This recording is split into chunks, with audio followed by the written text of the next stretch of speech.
ഇൻസ്റ്റാഗ്രാമിൽ കണ്ടൊരു ബ്യൂട്ടിഫുൾ ആയിട്ടുള്ള കോട്ടാണ് and it is like this. ഒരാൾ നമ്മളടുത്ത് ഡിസ്റ്റൻസ് ഇടുന്നുണ്ട് അല്ലെങ്കിൽ ഗ്യാപ്പ് ഇട്ട് വരുന്നുണ്ടെന്നുണ്ടെങ്കിൽ വൺ ഡേ കംപ്ലീറ്റ്ലി അവർ ഒരു സ്ട്രേഞ്ചർ ആയിട്ട് മാറും എന്ന്. കാരണം നമ്മുടെ ലൈഫിൽ നമ്മൾ അത്രത്തോളം ഇഷ്ടപ്പെട്ട ആൾക്കാരുണ്ടാവില്ലേ, നമ്മൾ അത്രത്തോളം കെയർ ചെയ്തിട്ടുള്ള ആൾക്കാരുണ്ടാവും. സത്യം പറഞ്ഞു കഴിഞ്ഞാൽ ഒരാൾ നമ്മൾ ഇട്ടിട്ട് പോകുന്നതല്ല നമുക്ക് പേടി, ഒരാൾ നമ്മളെ കംപ്ലീറ്റ്ലി മിണ്ടാതാവുന്നതൊന്നുമല്ല നമുക്ക് പേടി, അവർ മാറുന്നതാണ് നമുക്ക് പേടി. അവർ ആ മാറുമ്പോൾ നമുക്ക് വരുന്ന ഒരു ഫീലിംഗ് ഉണ്ട്. അതായത് ഒരാൾ കംപ്ലീറ്റ്ലി നമ്മൾ അത്ര കാലം വിളിച്ചുകൊണ്ടിരുന്ന ഒരു പേഴ്സൺ, നമ്മൾ അത്രത്തോളം എല്ലാം ഷെയർ ചെയ്തിട്ടുണ്ടായിരുന്ന ഒരു പേഴ്സൺ, നമ്മൾ എത്തിയോ എന്ന് വിളിച്ച് ചോദിക്കുന്ന പേഴ്സൺ, നമ്മുടെ കോൾ കണ്ടില്ലെങ്കിൽ നമ്മൾ ഇങ്ങോട്ടേക്ക് വിളിക്കുന്ന ഒരാൾ, നമുക്ക് ഒരിക്കലും ഒരു കോൺവെർസേഷൻ അവിടെ ഫോഴ്സ് ചെയ്യേണ്ടതായിട്ട് വന്നിട്ടുണ്ടായിരുന്നില്ല. Like efforts were like equal from both the sides. പക്ഷെ ഇന്ന് ഒരു പേഴ്സണോട് നമുക്ക് സംസാരിക്കണം എന്നുണ്ടെങ്കിൽ നമ്മൾ അങ്ങോട്ടേക്ക് വിളിക്കണം, നമ്മൾ ഫോഴ്സ് ചെയ്യണം സംസാരിക്കാൻ വേണ്ടി, ടോപ്പിക്സ് നമ്മൾ കണ്ടുപിടിക്കണം.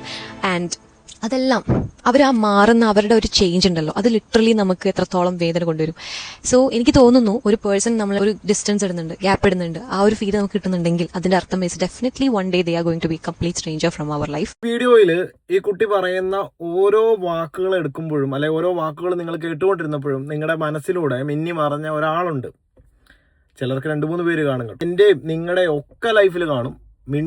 മിണ്ടാതായി നമ്മുടെ ലൈഫിലെ ഒരുപാട് നല്ല മൊമെന്റ്സ്, നല്ല ഓർമ്മകൾ മനോഹരമാക്കി. അതുകൊണ്ട് നിങ്ങളുടെയൊക്കെ ലൈഫിൽ ആരൊക്കെ എത്രയൊക്കെ ചേർന്ന് വന്നെന്ന് പറഞ്ഞാലും ഒരൊറ്റ കാര്യമേ പറയാനുള്ളൂ, ആരെയും അതിര് കടന്ന് സ്നേഹിക്കാതിരിക്കുക.